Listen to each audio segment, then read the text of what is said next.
अस्सलामुअलैकुम नाज़रीन, मैं मोहम्मद असलम हुसैन सियासत के इस आलमी ख़बरनामे में आप सबका इस्तकबाल करता हूँ। सऊदी अरब में आज मंगल 17 फरवरी को रमज़ान का चांद नज़र आ गया। चारशुम्बा यानी कल 18 फरवरी को पहला रोज़ा होगा। सरकारी खबरसां NCSP के मुताबिक ऐवान शाही ने बयान में कहा है कि सऊदी सुप्रीम कोर्ट ने फैसला किया है कि चारशुम्बा 18 फरवरी 2026 को रमज़ान मुबारक का पहला रोज़ा है। वाज़ेह के सऊदी अरब की सुप्रीम कोर्ट ने मुमलिकत में तमाम मुसलमानों से आज मंगल 17 फरवरी की शाम रमज़ान मुबारक का चांद देखने की अपील की थी। बयान में दरख्वास्त की गई थी कि जो कोई भी चांद आंख या दूरबीन से देखने की कोशिश करे वो करीब तरीन अदालती मरकज़ में अपनी गवाही रिकॉर्ड करे। वाज़ेह के मंगल 17 फरवरी को उम्मुल खुरा कैलेंडर के मुताबिक 29 शाबान थी।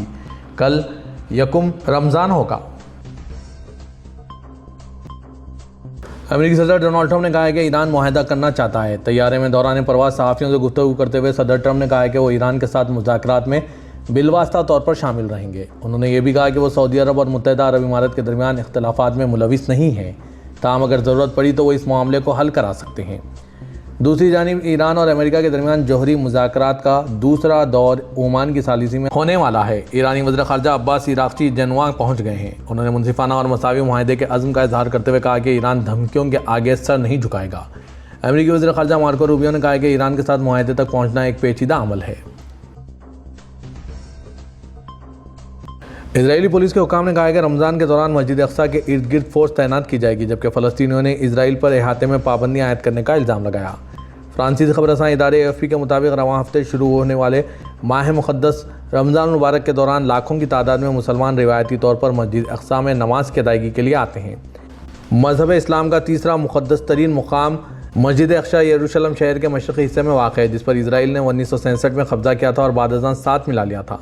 यरूशलेम पुलिस के सीनियर अफसर एडिड ब्रेउमैन का कहना है कि फ़ौजियों को दिन रात कंपाउंड के अंदर तैनात किया जाएगा, जबकि नमाज के वक्त इजाफी हज़ारों पुलिस एहलकार भी तैनात होंगे।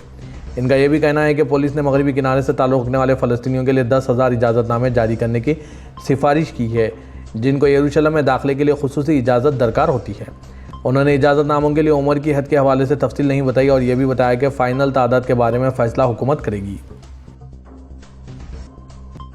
अमेरिका के सदर डोनाल्ड ट्रंप ने क्यूबा को एक नाकाम मुल्क करार देते हुए कहा है कि इसे अमेरिका के साथ मुआहदा करना चाहिए। फ्रांसीसी खबरसां इदारे AFP के मुताबिक एयरफोर्स वन में सहाफ़ियों से गुफ्तगू करते हुए अमेरिकी सदर डोनाल्ड ट्रंप ने क्यूबा में हुकूमत की तब्दीली के लिए वेनेज़ुएला तर्ज की कार्रवाई का इम्कान भी मुस्तरद कर दिया। इनका कहना था कि इस वक्त क्यूबा एक नाकाम मुल्क है। ताहम जब इनसे पूछा गया कि क्या अमेरिका क्यूबा में हुकूमत के खात्मे के लिए वेनेज़ुएला की तरह किसी कार्रवाई का इरादा रखता है जिसमें वहाँ के सदर निकोलस मादुरो को गिरफ्तार किया गया, इसके जवाब में सदर अमेरिका डोनाल्ड ट्रंप का कहना था कि मेरा नहीं ख्याल कि ऐसा करना ज़रूरी होगा। क्यूबा को इस वक्त ईंधन की शदीद किल्लत और ब्लैकआउट का सामना है, क्योंकि अमेरिकी सदर ने इन पाबंदियों को मज़ीद सख्त कर दिया जिनका सामना हवाना को कई दिहाइयों से है। अमेरिकी सदर की जानिब से दूसरे ममालिक पर भी दबाव डाला गया है कि वो क्यूबा को तेल देना बंद कर दें। डोनाल्ड ट्रंप ने गुफ्तगू के दौरान ये एतराफ़ भी किया कि ईंधन की कमी मुल्क को नुकसान पहुँचा रही है और यह इंसानियत के लिए ख़तरा भी है। बांग्लादेश के नौमुंतखब वज़ीर-ए-आज़म तारिक रहमान ने आज मंगल के रोज़ अपने ओहदे का हलफ ले लिया। तारिक रहमान की बांग्लादेशी नेशनलिस्ट पार्टी 2024 के इनक़लाब के बाद हुए इंतख़ाबात में 2/3 अक्सरियत के साथ कामयाबी हासिल की। तारिक रहमान की ज़ेर-ए-क़यादत नई BNP हुकूमत को मुतअद्दिद संगीन चैलेंजेस का सामना है। 60 साला रहमान के तरजीहात में सरफ़हरिस्त मुल्क में सिक्योरिटी की सूरत-ए-हाल बेहतर बनाना, बरसों की तल्ख़ सियासी रक़ाबत से मुनक़सिम कौम में डराने ख़त्म करना और दुनिया के दूसरे बड़े गारमेंट्स बरामद करने वाले मुल्क को दरपेश मुआशी मुश्किलात से निमटना शामिल होगा। तारिक रहमान ने अबूरी हुकूमत से इक़्तिदार संभाला है जो 17 करोड़ आबादी वाले मुल्क को 18 माह तक चलाती रही। अबूरी हुकूमत ने तलबा तहरीक के नतीजे में शेख हसीना वादिद की आमिराना हुकूमत के खात्मे के बाद मुल्क की भागदौड़ संभाली थी। तारिक रहमान ने पार्लियामेंट हाउस के बाहर मुनक़िदा तक़रीब में हलफ लिया। सदर मोहम्मद शहाबुद्दीन ने इनसे हलफ लिया।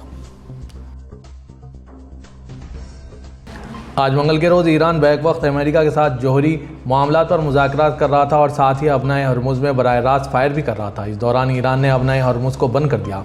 ईरान ने आज मंगल को दुनिया को पैगाम दिया कि वह अपनाए हरमुज़ में किसी भी वक्त बहरी जहाज़ों की नकल व हरकत रोक सकता है।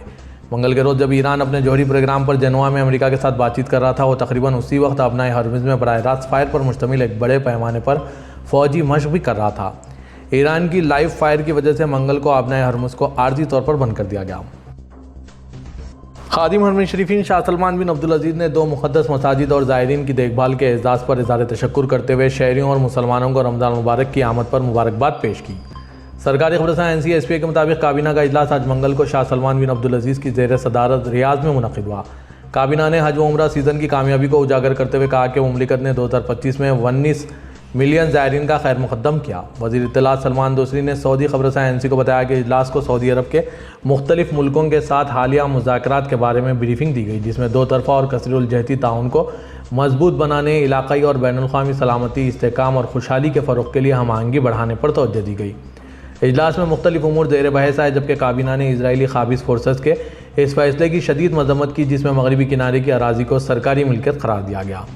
इजलास में इजरायली क़ाबिज़ फोर्सेस के फैसले को आलमी क़वानीन की सरीह खिलाफवर्जी करार देते हुए 4 जून 1967 की सरहदों के मुताबिक आज़ाद फ़लस्तीनी रियासत के क़याम के मुतालबे का इआदा किया, जिसका दारुल-हुकूमत बैतुल मुक़द्दस हो। इजलास में मुमलिकत में होने वाली इक़्तिसादी, सक़ाफ़ती और समाजी हवाले से सरगर्मियों का जायज़ा लिया गया। कौमी फ़लाही कामों के हवाले से जारी मुहिम की हिमायत की। खादी मंडल शरीफीन शाह सलमान बिन अब्दुल अजीज़ आज मंगल को रियाद से जिद्दा पहुंच गए। SPA के मुताबिक जिद्दा के किंग अब्दुल अजीज़ इंटरनेशनल एयरपोर्ट पर मक्का के नायब गवर्नर शहजादा सऊद बिन मशाल बिन अब्दुल अजीज़ ने इनका खैर मक़दम किया। सऊदी अरब और पाकिस्तान समेत 8 मुस्लिम ममालिक ने इजराइल की जानिब से मगरबी किनारे में ज़मीन की रजिस्ट्रेशन का नया अमल शुरू करने के फैसले को शदीद तनकीद का निशाना बनाया। आज मंगल को पाकिस्तान की वज़ारत ख़ारजा की जानिब से जारी करदा मुश्तरका बयान में कहा गया है कि सऊदी अरब, उर्दन, मुत्तहिदा अरब इमारात, क़तर, इंडोनेशिया, पाकिस्तान, मिस्र और तुर्किया के वज़राए ख़ारजा ने इजराइल के इस फैसले की सख्त मज़म्मत की है, जिसके तहत मकबूजा मगरबी किनारे की ज़मीनों को नाम निहाद रियासती ज़मीन करार दिया गया है और 1967 के बाद पहली बार मकबूजा मगरबी किनारे के वसी इलाक़ों में ज़मीन की मिल्कियत के इंदराज और तस्फ़िये के तरीक़ेकार की मंजूरी दी गई।